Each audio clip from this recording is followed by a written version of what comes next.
Vous imaginez cette situation? Je suis le Scrum Master. Mais je suis aussi le Product Owner. Comme ça, 2 postes pour un employé, réduction des coûts.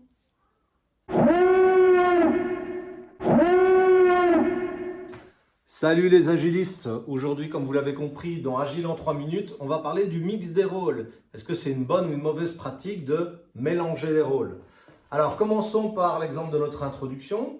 Imaginons qu'une personne dans l'équipe est à la fois Scrum Master et à la fois Product Owner. Bien ou pas bien? Pas bien. Ben oui, évidemment, c'est à éviter. Pourquoi? Ben, un Scrum Master qui est aussi PO, appelez-le simplement chef de projet. Mais chef de projet, c'est une autre méthode de travail. En effet, quelqu'un qui serait à la fois Scrum Master et Product Owner, il aurait beaucoup trop de pouvoir. Il est le référent par rapport à la méthode, ben oui, il est Scrum Master, donc il va dire voilà, il faut travailler comme ça, c'est Scrum qui le dit, mais il est aussi référent par rapport au Product Owner. Et donc il va dire, le client a dit qu'il fallait faire comme ça parce qu'en plus je définis les priorités. Donc ça va être très chouette pour cette personne, mais pour les autres, ça va créer un énorme déséquilibre et beaucoup de confusion. Donc c'est pour ça qu'on évite une personne Scrum Master et Product Owner. Deuxième cas de figure, imaginons qu'une personne est à la fois manager de l'équipe de développement ou des développeurs et à la fois Scrum Master. Pas bien. Mais ça, c'est à éviter aussi parce qu'on n'est plus sur un pied d'égalité. Or, dans Scrum, on veut que les 3 rôles, Product Owner, Scrum Master et les développeurs, soient sur un pied d'égalité.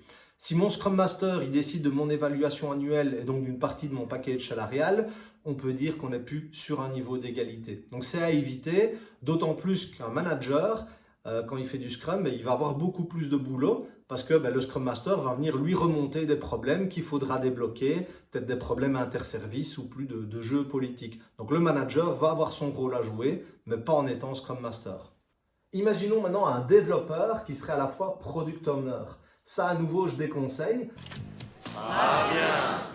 Parce qu'il va être un peu jugé parti. Il va travailler et valider son propre travail, mais aussi valider le travail des autres. Et le deuxième gros problème, c'est qu'un Product Owner, c'est un job à temps plein. Je dirais même qu'en plus du Product Owner, il faut une équipe qui entoure le Product Owner par rapport à toutes ses tâches. Et donc, pour qu'il ait le bon niveau de disponibilité, un Product Owner doit être juste Product Owner.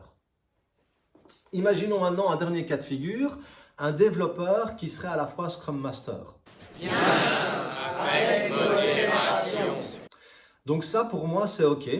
Il faut juste faire attention à 2-3 points. Il faut se rendre compte que cette personne va être Scrum Master d'abord et puis développeur. Donc ça veut dire que pendant un sprint, il va peut-être faire 0% de développement parce que son job de Scrum Master va lui prendre tout son temps.